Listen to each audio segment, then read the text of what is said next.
Bueno, hola, ¿cómo estás? ¿Qué hace, Dani? Buenas noches, ¿cómo te va? Buenas Bien, noches. ¿vos, Diego? Bien. Bueno, Bueno, para, antes. Este va a ser el primer video oficial con el cual sí, señor. vamos a iniciar el nuevo canal. Este, Dale. Así que bueno, acordate que ahora te dejo en que haga la introducción para que cualquiera que llegue a Sí, este video sepa. Vamos a hablar todo de temas frikis, nerds y cuestiones de la parte de lo que tiene que ver con y el todo lo que no... fanatismo del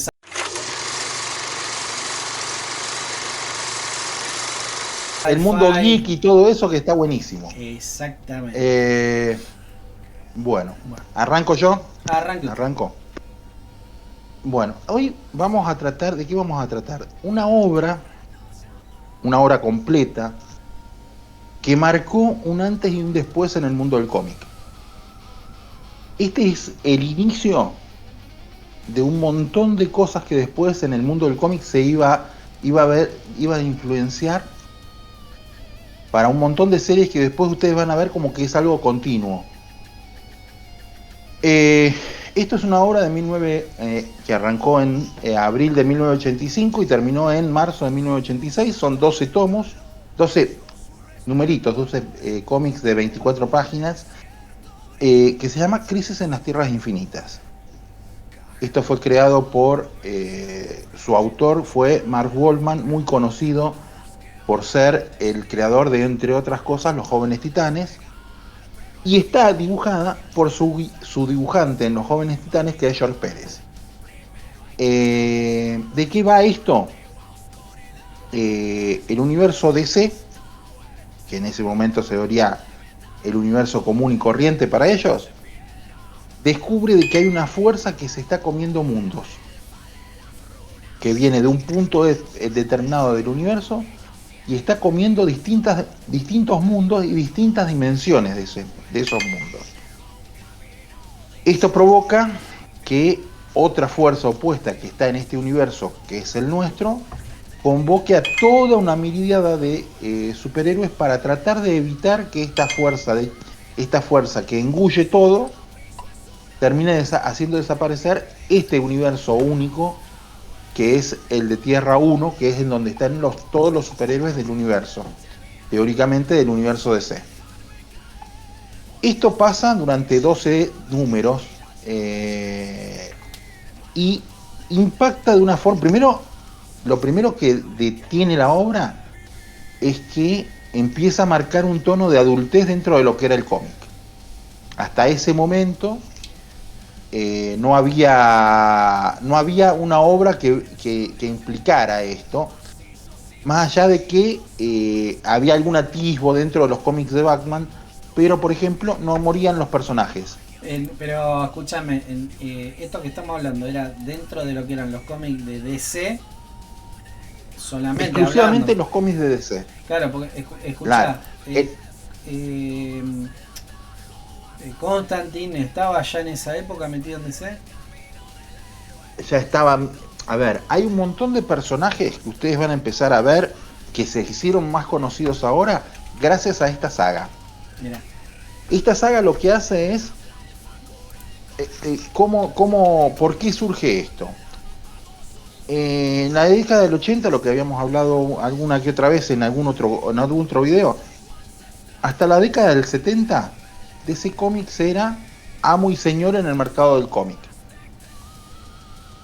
A partir de los 70, con el surgimiento y popularización de los personajes de Marvel, el mercado a DC se le empieza a achicar. Hasta ese momento DC venía y decía, si alguna editorial estaba media floja de papel o no venía bien con las ventas, le decía, mira, lo que podemos hacer es, me interesan tus personajes, yo te los compro y listo. mira. Esto lo que generó fue un stock de personajes dentro de lo que es los historiales o las anales de DC, que estaban ahí inutilizados. Entre ellos, por ejemplo, Constantine. Entre ellos, Blue Beetle. Entre ellos, Buster Gold. Entre ellos, el Capitán Atom.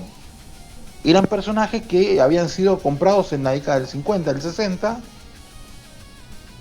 más que nada para evitar que le hagan sombra o competencia a los personajes de DC, quedaron ahí muertos.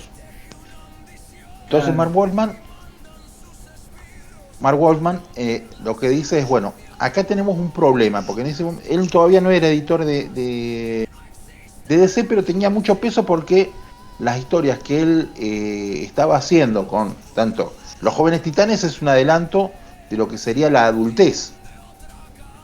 ¿Por qué? Porque ya en Los Jóvenes Titanes ya había relaciones sexuales, ya había desengaño, era más bien tirando a novela. Tenían personajes pesados como Trigón o como Deathstroke, que les hacía la vida imposible, no era tan fácil, no era como Batman que se paraba delante de un villano y lo eliminaba. Acá era gente que era pesada, y que les hacía la vida bastante imposible a los pibes. Bien. Bueno, entonces, ¿qué es lo que pasa? ¿Cuál es el contexto histórico? Hasta este momento los cómics eran bastante casi aniñados, si vas al caso, los de DC. Claro. No había una oscuridad, el único que tenía más o menos una cierta oscuridad era Batman, con con diferentes guionistas que lo empezaron a tomar al personaje, pero no, el resto del universo DC no tenía mucha, era más bien inocente, eran todos los villanos ñoños, no implicaban un gran peligro para el villano, y por ejemplo personajes como Superman ya habían llegado a una especie de nivel dios. Entonces cualquier trampa que le ponía Lex Luthor o que le ponía Brainiac no implicaba un peligro para el personaje, y a los lectores eso lo cansó. En el mientras tanto, del otro lado del mostrador estaba Marvel, que sí hacía historias que eran apasionantes, tenían un sesgo de adultez. Ahí sí, Claro, bueno. muchos villanos morían, y eso lo que provocaba era que las ventas de Marvel subieran por encima de las de DC.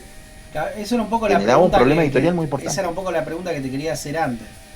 O sea, como que A ver. DC se quedó como aniñado, como muy infantil. Claro. Y Marvel empezó a tirar para más adultos, adolescentes y tipos más grandes. Exacto. Bien. Porque iba creciendo con su público Marvel. Bien. Es más, muchos de los guionistas que estaban a mediados de los 70 y principios de los 80 habían sido lectores de Marvel en los 60. O sea que se habían criado con todas las historias que había creado Stan Lee y otros personajes más, pero básicamente Stan Lee, que era el que escribía la mayoría de los personajes, y que ya en ese momento tenían una complejidad. En la década del 60-70, por ejemplo, aparece la historia de Spider-Man y las drogas, que era la historia en donde, que ese sí salió sin el sello de aprobación, que era muy importante, el sello de aprobación de los distribuidores de América, y era la historia en donde Peter Parker descubre que Harry Osborn se drogaba con anfetaminas. Ah, mirá, ¿cuándo fue que salió eso? Eso salió en el, si no me equivoco, 66-67. A la mierda. No, y bueno, después DC trató de imitar eso con el cómic de Linterna Verde y Flecha Verde, en donde hacían un contrapunto entre la visión más conservadora de Linterna Verde y la más liberal o la más social de Flecha Verde, en donde empiezan a hacer, es toda una saga que hizo Denny O'Neil, que después se convertiría en guionista de Batman y le daría cierta oscuridad que yo te digo antes de esto, en donde empezaban a mostrar los problemas que tenía la América profunda. Escucha, desde... pará, y la cosa, porque me hiciste acordar, la cosa del pantano, ¿no era de DC? La cosa del pantano viene después es de DC, pero viene después de la crisis de las Tierras Infinitas. Arranca Alan Moore a escribirla después de la crisis de las Tierras Infinitas. Pero no es más viejo. En realidad, sí, el personaje sí, porque era un personaje de terror, pero no se había incorporado todavía al universo DC. Está, por eso yo me confundo. todavía DC no Claro. manejaba el personaje. El tema es, claro, no manejaba el terror en ese momento. Entonces, ¿qué es lo que hace en los 80 DC? Al ver de que Marvel se lo estaba comiendo crudo, porque empiezan a aparecer las historias de los X-Men, que son también historias profundas, se empieza a hablar más profundamente del tema de las problemáticas de la adolescencia, con el tema de los cambios hormonales. Acordémonos de que los X-Men no tienen origen, es un origen genético, llegan a la adolescencia y empiezan a cambiar. Entonces empiezan a hablar de esos temas, el tema de la sexualidad, el tema de los cambios genéticos, el tema del bullying, sin decirle que era bullying, el tema de la discriminación, básicamente. Eso genera que a DC se le empiece a fruncir un poquito el mercado, entre otras cosas, y se empiecen a llenar partes del cuerpo de preguntas, diciéndose, ¿qué hacemos con todo eso? Me encanta. Entonces, me encanta cómo decís, se le empieza a fruncir el mercado en vez de se le empieza a fruncir el orto. ¿viste?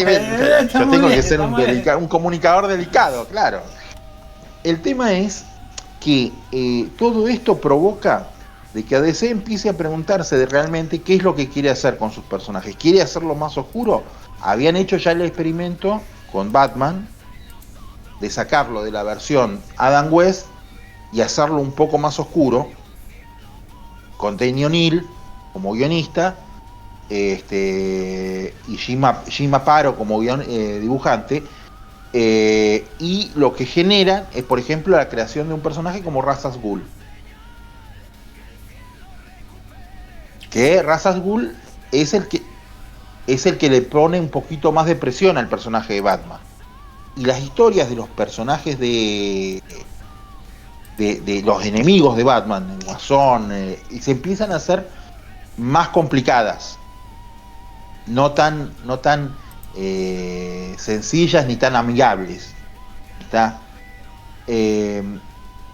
Bueno, todo esto desemboca en que en 1984 DC decide decir, bueno, ¿qué hacemos con todo esto? Tenemos un montón de personajes dando vuelta dentro de nuestro universo, todos tienen un origen distinto, nadie sabe, un guionista lo agarra una vez, cuenta una historia, otro guionista cuenta otra historia, y está provocando de que si alguien quiere hacer un seguimiento como hacen con Marvel, no pueden.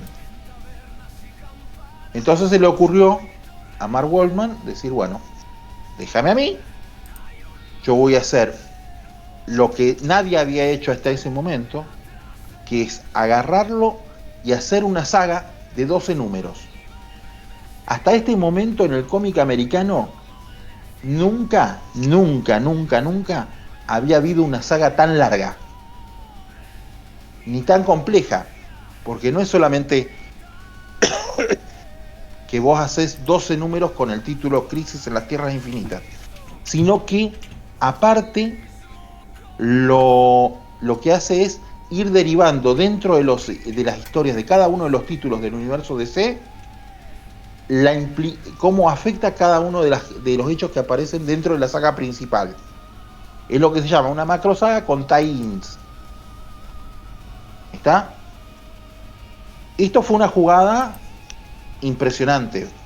Obviamente que si uno lee por primera vez Crisis en las Tierras Infinitas sin saber nada de lo que es el cómic, va a ver que es una obra compleja, muy difícil, y que aparte hay personajes que mueren.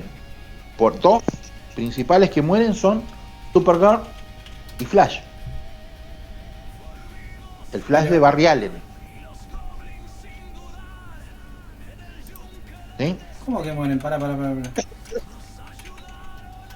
¿Por qué mueren? Buscá las tapas y vas a ver. Porque mueren. Supergirl muere en una batalla y Flash desaparece como que la fuerza del tiempo se lo consume.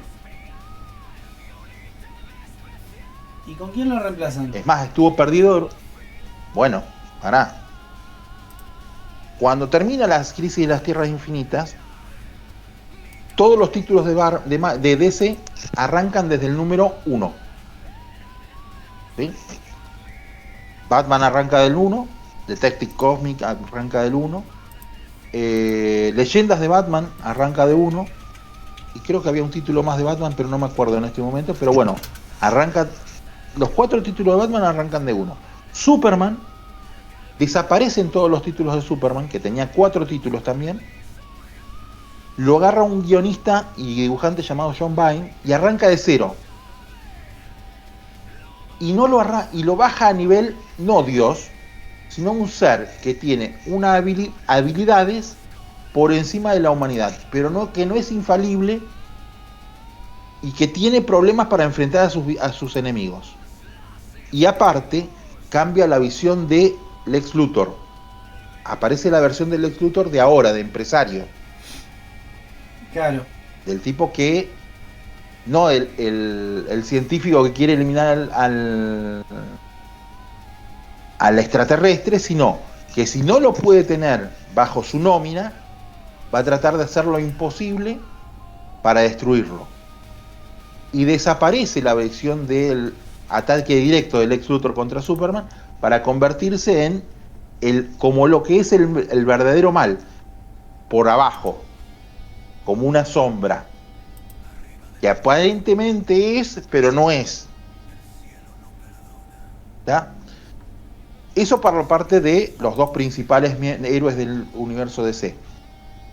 La Mujer Maravilla, que la agarra George Pérez directamente, el dibujante de Tierra de la Crisis de la Tierra Infinita, la agarra y directamente le redefine todo el historial. Genera la historia que se ve después en la película, está basada en esta historieta. Es decir, una pequeña niña creada por los dioses y dada en custodia a las amazonas para que la críen como propia.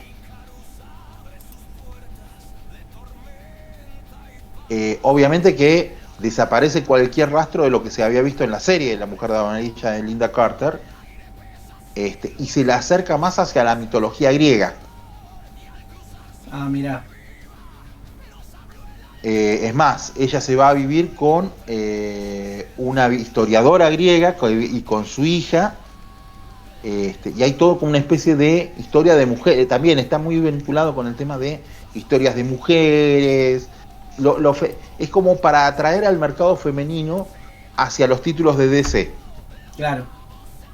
En el mientras tanto, un señor llamado Alan Moore, un señor de barba, todo si uno lo ve es casi como un aspecto muy parecido al de Rasputín, arranca con otro experimento. El primero de todos es traer de los 60 a un personaje como la Cosa del Pantano. Y lo hace un bombazo. Ahí es donde aparece por primera vez Constantine. El Blazer, más conocido. Eso por un lado. Crea una historieta que sería también una bisagra dentro de un personaje, que sería La Broma Asesina. La historia de esa es la que... excelente cómic, sí, en donde el Guasón secuestra y sodomiza al comisionado Gordon y la deja paralítica a Bárbara Gordon. Zarpado cómic. No, zarpado y sobre todo al final de la historieta, en donde el Guasón le dice a Batman: yo sé que vos a mí nunca me vas a matar porque soy la otra cara de tu moneda. Es el que al final Batman lo está como que parece que lo va a matar y el Guasón le termina de contar un chiste y Batman se entra a cagar de risa. Sí, exacto. Es grosso. Impresionante. Es impresionante. Para todo esto, Alan Moore dijo: bueno, yo quiero hacer algo por fuera del universo DC, que me lo banque DC, pero que me lo haga por fuera. Y saca 2 sagas. Una se llama V de Vendetta y la otra es Watchmen, que también Watchmen se convierte en columna vertebral A o por lo menos una especie de antecedente de lo que va a ser. Sí. Escucha, ¿qué es un año, 2 años después de Crisis en Tierra Infinita? Un año después. Ay, qué malo que soy para los nombres. Es de Moore. Es de Alan Moore, claro. Ahí está. Sí, porque Watchmen. Y aparte, ese mismo año que sale, ese año, esos 80 para la DC, a nivel de material es muy fuerte. ¿Por qué? Porque ese mismo año que sale Watchmen, que también fueron 12 títulos, 12 números, sale otro título, acá hecho por un tipo que venía de revitalizar otro personaje que era Daredevil, y aparece Frank Miller en DC. Mira. Y decide hacer un personaje, decide hacer una historia en 3 partes que se llamó El regreso del Caballero Oscuro, el famoso Dark Knight, que es en donde Tim Burton basa una parte del guión de la película Batman para poder llevarla al cine. ¿Por qué? Porque el tema de la ciudad gótica tan oscura, de un Batman que utiliza una armadura para pelear contra los villanos, el tema de que el auto es casi como un tanque, todo eso está influenciado por el Dark Knight. Y ahí es donde Frank Miller empieza a tomar más dimensión. Después sacaría 2 títulos más del regreso del Dark Knight, pero la más importante, la más fuerte, fue esta, el Dark Knight. Por otro lado, le dejan a 2 guionistas, le dijeron, bueno, ¿ustedes quieren divertirse? J.M. de Matteis, y tengo que buscar cuál es el otro guionista, pero estuvo durante 3 años. Le dijeron, bueno, vayan a divertirse con la Liga de la Justicia. Hasta ahora la Liga de la Justicia era inspirado en la Sociedad de la Justicia de los 40, y en los 70 era un grupito de amigos muy parecido a lo que se ve en la serie animada de los Super Amigos. Vamos todos a combatir a los malos, Acá decidieron burlarse de todo lo que era el género de superhéroes. Y juntaron a un grupito, primero, en la Liga de la Justicia Internacional. Era un grupito muy variopinto. Este grupito estaba formado por Batman, la Mujer Maravilla, inicialmente, el Detective Marciano, y 4 personajes que fueron, en realidad 7 personajes que fueron de lo más divertido y lo que le dieron el tono de comedia de tipo sitcom. Sí. Y es una de las primeras veces que se ve eso en un cómic de superhéroes. Más allá de las interacciones que había, por ejemplo, en Marvel con los chistes del Hombre Araña o las peleas entre la Cosa y la Antorcha Humana, en un cómic de DC era la primera vez que se veía que se tomaba a la ligera el tema de los superhéroes. Y estos personajes son Guy Gardner, que era un linterna verde, pero como un rebelde. Él estaba con cadena, un cortecito tipo taza, y siempre de mala actitud. Era el rebelde, el que decía que él debería haber sido el líder de la Liga de la Justicia. Otro era una pareja, que eran pareja en el sentido de amigotes, que eran Buster Gold y Blue Beetle, que eran Buster Gold era un tipo que había venido del siglo 31, se había escapado de ese siglo, había venido a la actualidad después de haberse robado el traje de un superhéroe que de esa época, y acá era como el galanazo, el el que trataba de conquistar a todas las mujeres que podía haber. Y el otro, su compañero, era Blue Beetle, que era Ted Kord, y era como una especie de Iron Man, pero más pavote. Y todo el tiempo estaban haciendo bromas entre ellos y al resto del grupo. Otro de los personajes que aparece es de las dos personajes que faltan dentro del grupo son Hielo y Fuego. Eran dos miembros de un grupo llamado los Guardianes Globales, en donde Fuego era una moneda brasilera que tenía la posibilidad de manipular el fuego, y Hielo era la hija de un dios nórdico que sus poderes estaban basados en el hielo. Todo este grupete, perdón, durante más de 3 años fueron la revista que más vendió de DC. Bien. ¿Por qué? Porque era muy divertido leer las historias que tenían. A todo este grupo que inicialmente estaban bancados por las Naciones Unidas, lo privatizan. Y aparece un personaje que después se convertiría en villano, que es Maxwell Lord, que era un tipo que tenía multimillonario, que bancaba a toda la organización de la Liga de la Justicia. Y entonces era comedia de puertas, porque estaban en una mansión y si se peleaban eran todas puertas que se abrían, se cerraban, discusiones a los gritos.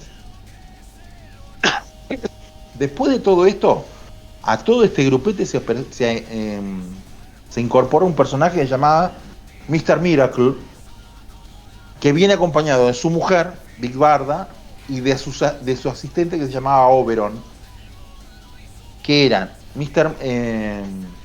Miracle y Barda, venían de Apocalypse.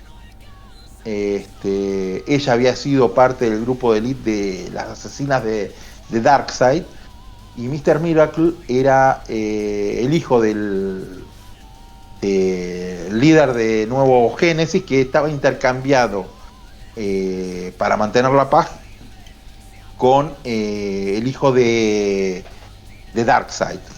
Y huyen a la Tierra porque no aguantaban más esa presión. Y también un montón de países. Para. ¿Estos se unen a la Liga de la Justicia? A la Liga de la Justicia. Pero no son villanos. Era un grupo divertidísimo. Era divertidísimo porque era más divertido ver la vida cotidiana de ellos que verlos pelear contra un villano. Mira. O sea que no es el típico cómic donde vos ves el héroe para nada. Que va y se pelea y... No. Acá es más, ellos terminaban metiendo en tantos problemas que no existían los villanos prácticamente. Mirá. Fue tal el éxito de la Liga de la Justicia que decidieron abrir una sección europea. Era la Liga de la Justicia Internacional y la Liga de la Justicia Europa. Bien. Ese grupo fue el Capitán Atom, Flash, pero esta vez no era Barry Allen, sino Wally West, su sobrino, que en ese momento era blanco. Esto, pará. No, como se ven hace. Pará, antes de que siga. ¿Qué fecha? Esto ya en los 90. Y fines de los 80, principios de los 90. Y todo esto es desencadenante. No, perdón, todo esto fue cadena de eventos, consecuencia, ahí está, consecuencia de lo que pasa. De la crisis de las tierras infinitas. Claro, y eso les permitió como reescribir todas las historias para que se vayan claro. Claro, exacto, y arman estas agrupaciones de héroes. Claro, que eran totalmente delirantes.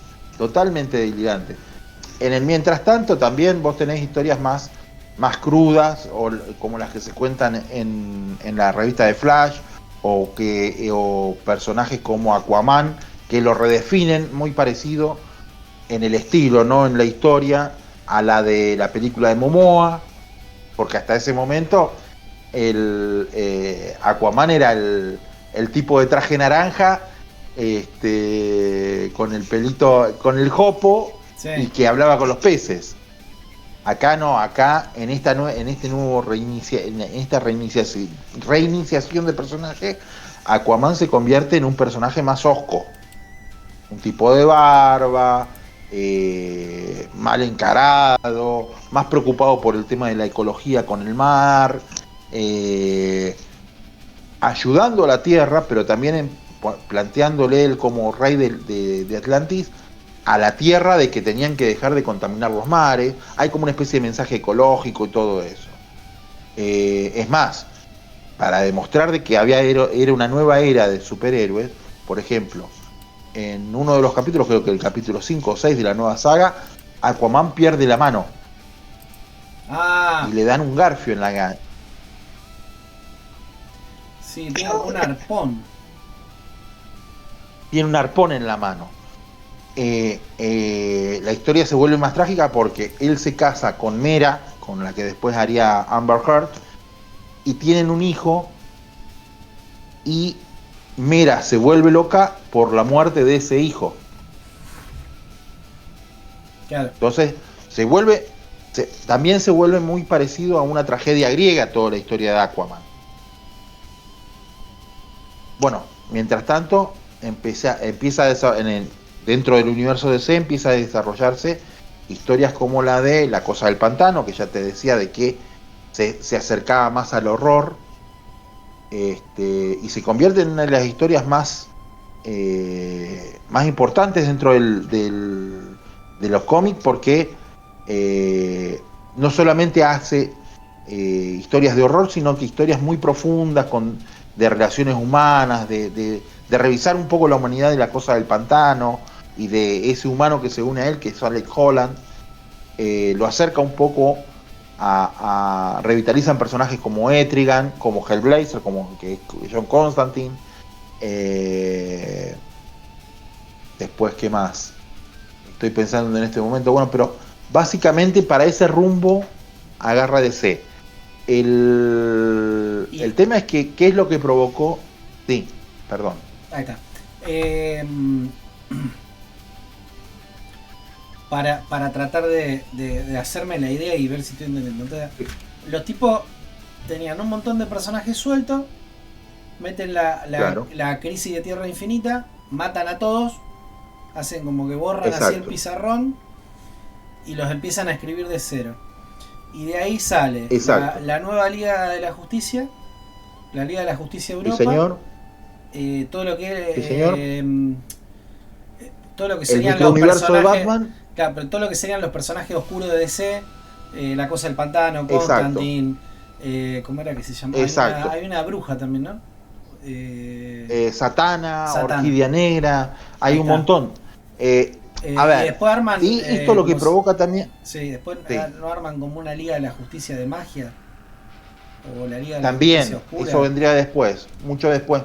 Pero después. Más acá, más a nuestro tiempo. Más para acá. Sí. Más para acá, cuando hacen la segunda reinicialización del universo Marvel, del universo DC. Pero te iba a decir, otra de las cosas que lo que provoca todo esto es que DC, por ejemplo, con una decisión editorial bastante importante, es generar una nueva línea editorial exclusivamente para adultos. Bien. Que esa se llamó Vértigo. ¿Sí? ¿Por qué? Porque ya esos personajes eran muy pesados para dárselo para que sean aptos para todo público, y querían hacerlo más para adultos. Entonces ahí es donde se va a refugiar Hellblazer, ahí es donde aparece Sandman. Bien. Que es donde Gaiman empieza a desplegar toda su magia, porque ahí es donde aparece Sandman, los detectives, los jóvenes detectives muertos, todo el universo de Sandman se empieza a aparecer ahí, Lucifer empieza a aparecer ahí. Sandman no, ¿es DC? ¿No es DC? Eso también antes te quería preguntar. Watchmen. Es DC. ¿Y Watchmen es del universo DC, pero está por fuera de lo que es el universo conocido. Es como una historia paralela. Ok. Si vas al caso, hasta hace 10 años era una historia que estaba por fuera del universo DC, pero que influenciaba en el universo DC en el sentido de la oscuridad, la moralidad, que no todos los superhéroes son tan buenos como querían vernos, como lo veíamos cuando éramos chicos. Había muerte, había sangre, había violación, había de todo. Y lo que eso es lo que obliga a que se habla la línea Vértigo para empezar a hacer historias más adultas. Por ejemplo, Transmetropolitan.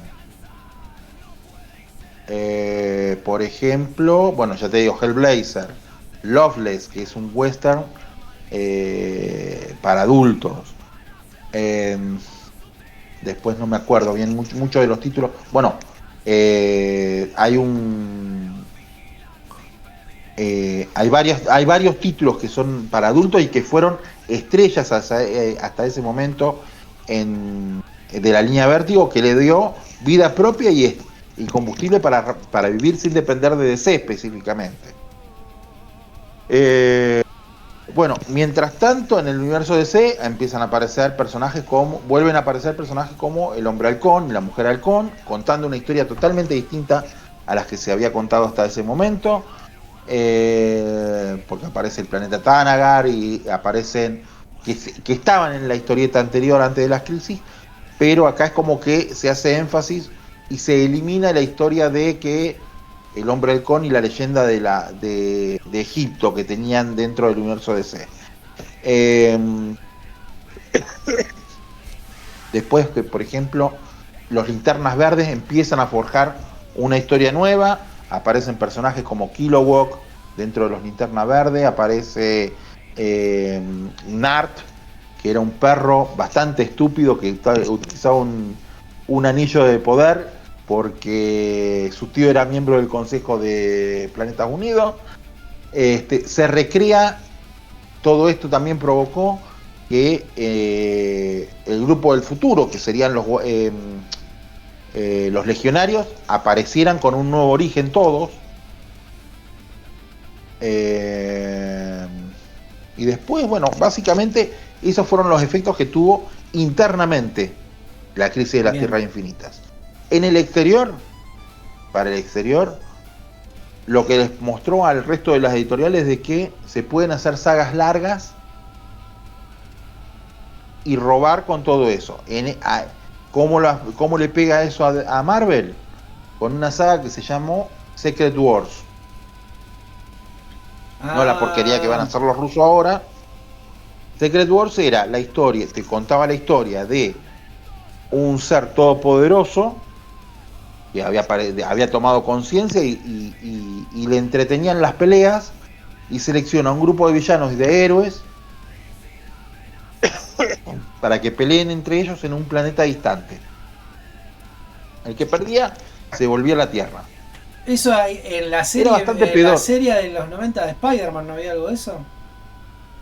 Había habido algo parecido, pero no estuvo desarrollado bien. Pero lo que le permitió a DC era experimentar el tema de armar sagas largas, que a la gente le gustaba, porque eso de, por ejemplo, que se mezclen los X-Men con los Vengadores, hasta ese momento tenían un cierto contacto, porque el universo Marvel es más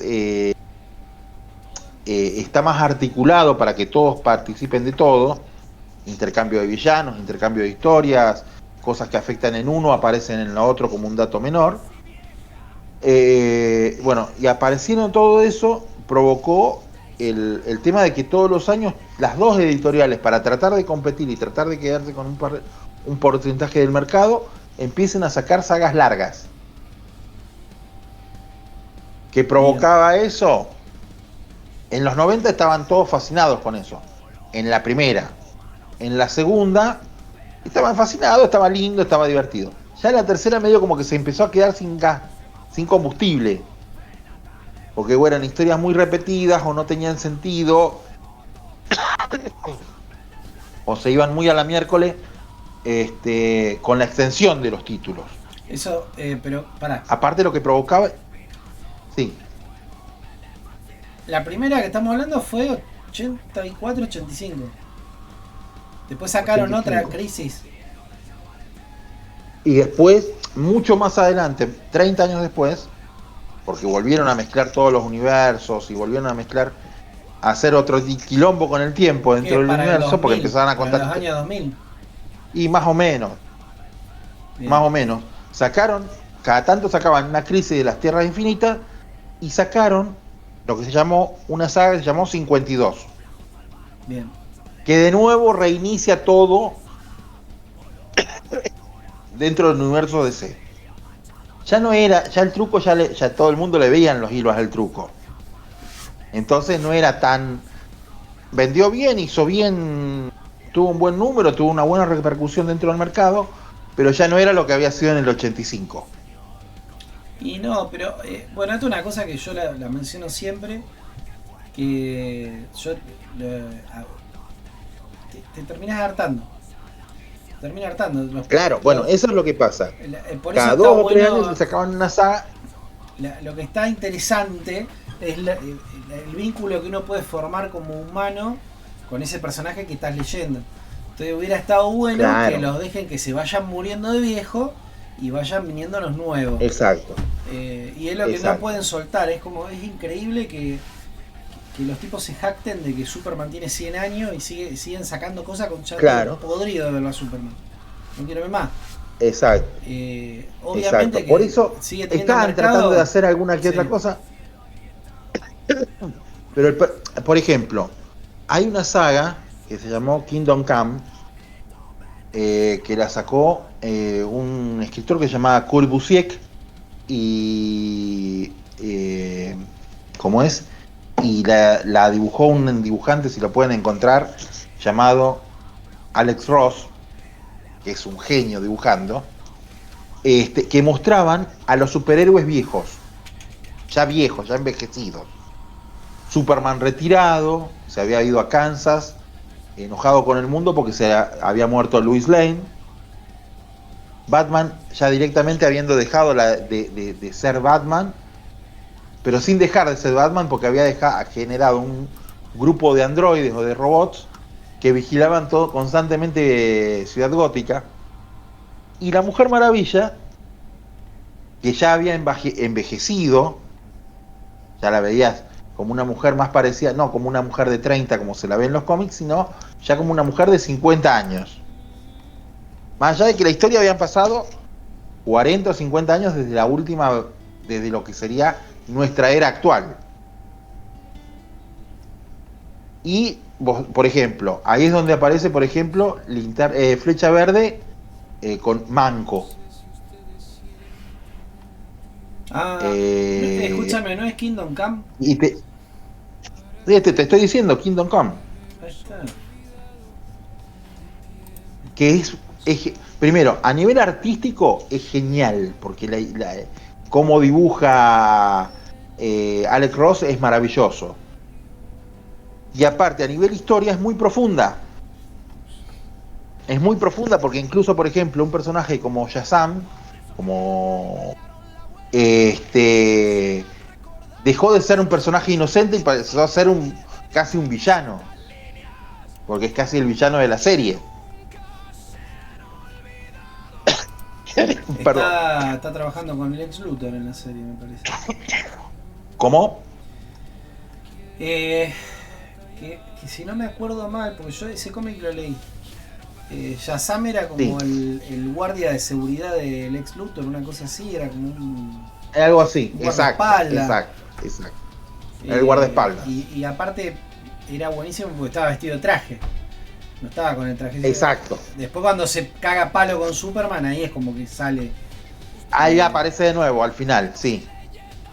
Sí. Muy interesante. Que después se descubre de que Lex Luthor con el profesor Sivana le habían manipulado la cabeza y lo habían convertido en una especie de villano.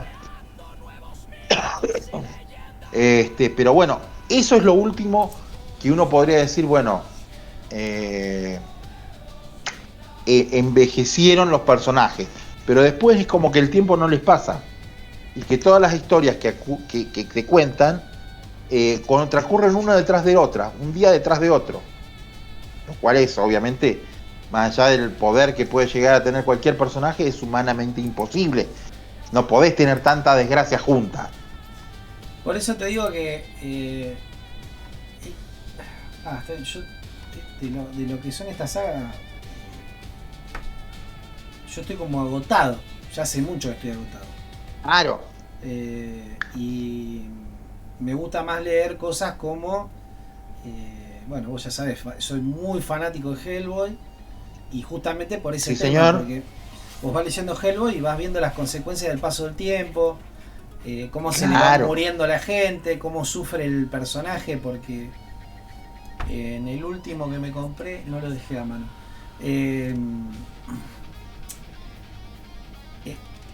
Él va a resolver, digamos, lo que sería lo que te lleva a leer ese número, y te van contando anécdotas de números anteriores. Y uno de los personajes del cómic es la hija de un compañero de aventura de Hellboy que ya se murió. Claro. Entonces él está hablando de como que sí se acuerda, pero como que no es una cosa que él se acuerda como que fue ayer. Entonces al estar ahí interactuando con la hija de ese compañero de aventura de él, es como que se empieza a acordar. Entonces vos decís, claro, sufre igual que nosotros, que se va olvidando de la gente. Aparte el paso del tiempo y la pérdida de gente. Bueno, y que no se acuerda bien de las cosas, y que ya hay veces que está como, no sé por qué estoy haciendo esto, no sé por qué no dejo que los maten a todos. Entonces, tiene todas esas cuestiones que vos te haces mucho más amigo del personaje, tiene vicios. Claro. Entonces están como, si bien es un tipo que tiene poderes sobrenaturales, hay toda una justificación de por qué no lo dejan que se muera y varias cosas más, podés hacer un contacto muy humano. Como que te volvés mucho más amigo. Me gustan más personajes en ese sentido. Por eso me gusta, por ejemplo, que la cosa del pantano va como la parte humana, va como muriendo y después va tomando a otro humano como para que encarne ese poder sobrenatural que es el elemental de la tierra, que es la cosa del pantano. Entonces vos vas siguiendo como eso, y es lo que yo siempre te digo. Si por ejemplo Batman, ¿por qué no dejan que retirate viejo choto y agarra a alguno de los que es Robin y se pone la capa y bueno, soy el nuevo Batman? Es más, y se genera ese mito de que Batman es inmortal, pero en realidad es un tipo nuevo que se puso la capucha. El tema es el siguiente. Lo han querido hacer en varias sagas, ¿sí? Sobre todo cuando aparece por primera vez Bane, que es cuando le quiebra el Nightfall, que es cuando le quiebran la espalda a Bruce Wayne, y el que se tiene que hacer cargo primero era un personaje que estaba muy desquiciado, que era Azrael, que directamente era un tipo que utilizaba armas, le había quitado la esencia a Batman, que se vuelve loco, qué sé yo. El que lo reemplaza es Dick Grayson, más conocido como Robin, el Robin o el Nightwing de los Nuevos Titanes, o el primer Robin. Claro, Nightwing a la nocturna. Exacto, que es el primer Robin. Que él le gustaba ser Batman, pero tenía el problema de que no tenía la motivación que tenía Bruce Wayne. En un momento dice, sí, yo estoy bárbaro, lo puedo hacer, no hay ningún problema, pero el problema que tengo es que no tengo la motivación que tiene Bruce Wayne. Yo no soy la venganza, yo ya estoy podrido de ser la venganza. Entonces a mucha gente, a muchos lectores, sobre todo lectores clásicos, eso generó bastante ruido y obligaron a que vuelva Bruce Wayne. Lo bueno es que tiene en este momento Bruce Wayne es el nuevo Robin. El nuevo Robin es su hijo Damian, que Damian fue criado por Ra's al Ghul y la Liga de las Sombras. Está bien, pero caemos en lo mismo que te decía antes. ¿Qué lo tuvo cuando tenía 90 años? Estamos de acuerdo. 90 años tenía. Exacto, estamos de acuerdo. Exacto. Hay una saga, hay una serie, que no sé si la vas a poder ubicar o qué, ya que te interesa más el cómic independiente, que se llamó Astro City, que está guionada por está guionada por el mismo equipo que hizo Kingdom Come, que Busiek y Alec Ross, que contaban historias de personajes que eran muy parecidos a los principales personajes de DC y de Marvel, sin ser ellos. Obviamente que se le cambiaban distintas características para que no sean iguales, pero que los personajes envejecían, se morían, fallaban, no eran perfectos en ninguna de los aspectos que había, y fue una serie muy popular durante 4 años. Y fue una saga impresionante. Muy, muy, muy, muy impresionante. También lo dibuja Alec Ross. Claro, también lo dibuja Alec Ross. Las tapas sobre todo. Las tapas las dibujaba él. Ya visualmente debe ser impresionante. Es impresionante toda, porque incluso Busiek narra muy bien. Narra muy bien. Entonces aparecían personajes que vos decías, pero ya esta gente la conozco. Y eran eso, por ejemplo, había un grupo que se llamaba, no eran los Cuatro Fantásticos, eran la Familia Fundacional. O un personaje que era Jack in the Box, que era como una especie de Iron Man. O el Arlequín, que era como una especie de Hombre Araña. Entonces tenían, y era muy divertido leerlo, porque te contaba las mismas historias que te contaban en Marvel y en DC, pero desde otro aspecto, desde otro lado, y era muy divertido, muy divertido. Una de las consecuencias también de todos estos movimientos fue la aparición de un montón de editoriales independientes, un poco por el tema de de la causa Shooter-Siegel, en donde Joe Shooter y Jerry Siegel recuperan los derechos de Superman, y le permitía, en realidad los familiares de ellos, les permitía negociar con cualquier editorial la utilización del personaje. Esto lo que generó es que muchos dibujantes y guionistas durante la década del 90 arrancaran con editoriales independientes. Por ejemplo, Image, que fue una extensión de Marvel, sobre todo de Marvel.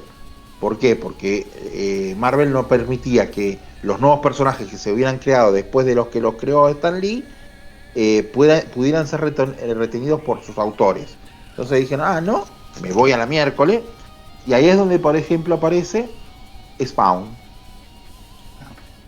por ejemplo, que es una mezcla entre el Hombre Araña y Batman, bastante oscurito, y que tuvo un tiempo largo apareciendo. Por ejemplo, ahora uno de los personajes secundarios de Spawn pertenece al universo Marvel, que es Ángela, que es una especie era una cazadora de Spawns a través de la historia, y que ahora la incorporaron en el universo Marvel, y es una de las hermanas de Thor.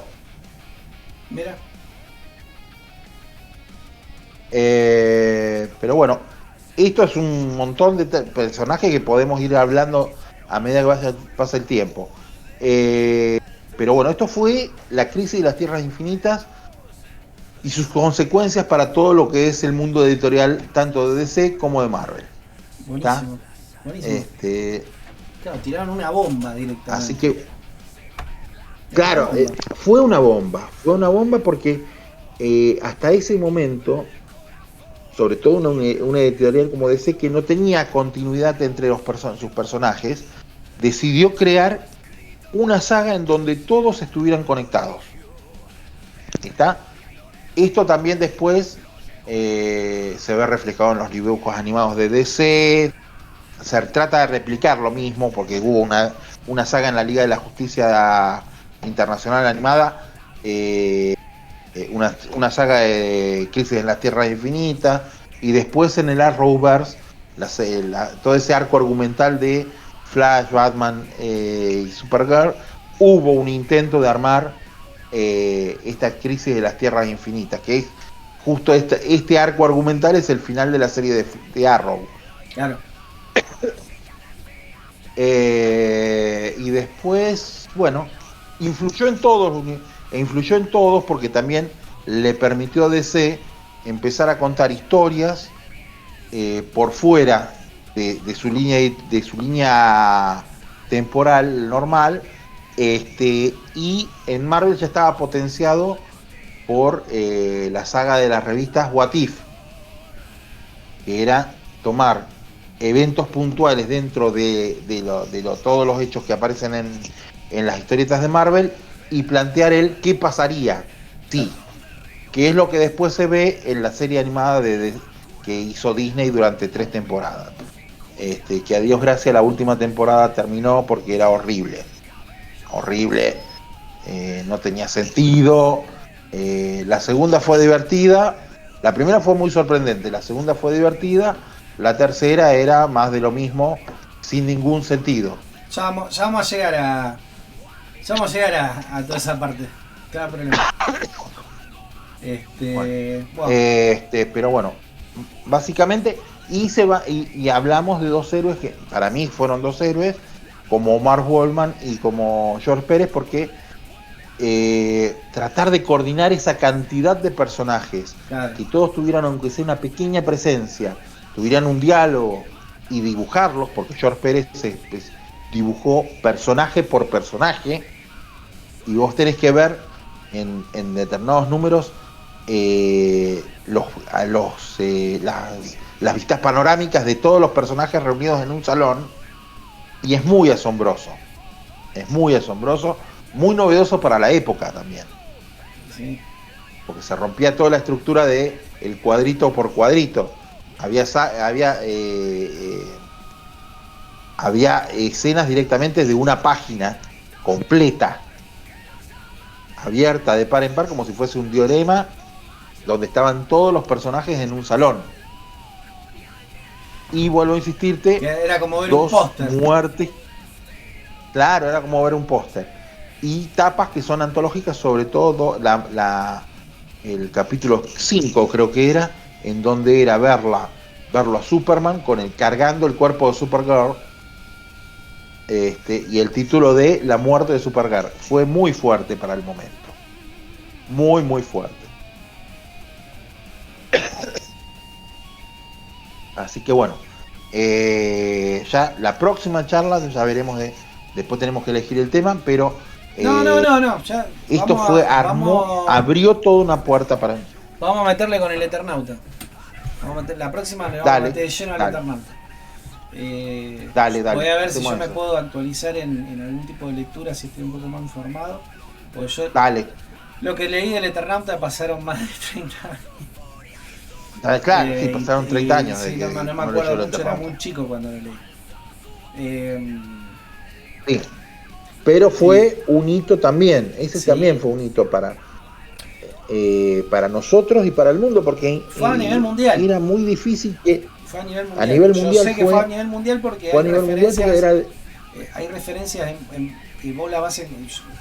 Yo soy de leer cómics más sueltos y esto lo del viaje en el tiempo, hay cómics de DC que yo sé que lo han tomado directamente del Eternauta, porque hasta el tipo que te lo dibujan es parecido al del Eternauta. Es parecido, sí, hay un montón de referencias. En todos los cómics del mundo hay referencias del Eternauta. Y bueno, en Europa, cuando estuve viviendo allá, aparte de que lo siguen sacando allá al Eternauta, encontré varios cómics que literalmente han emulado lo que fue la historia del Eternauta. Claro. Así que estaría bueno entrarle lleno al Eternauta, así una horita hablando. Dale, y más ahora que está de moda. Cualquier cosa, vamos a verlo, porque es un fenómeno que impactó muy fuerte en todo el mundo ahora. Es decir, en su momento había impactado, pero ahora con la serie, y que está directamente fue lanzado a nivel global, es muy fuerte eso también. Listo, muy listo. Fuerte. Entonces, bueno, para el próximo arrancamos con ese. Dale, hablamos de eso. Hablamos de eso. Bueno, Dani, nos vemos, Listo, nos vemos la semana y hacemos la semana que viene hacemos otro. Dale. Dale, hacemos así. Buenísimo, Listo. querido. Besito. Nos vemos. Nos vemos. Chao, hasta la próxima.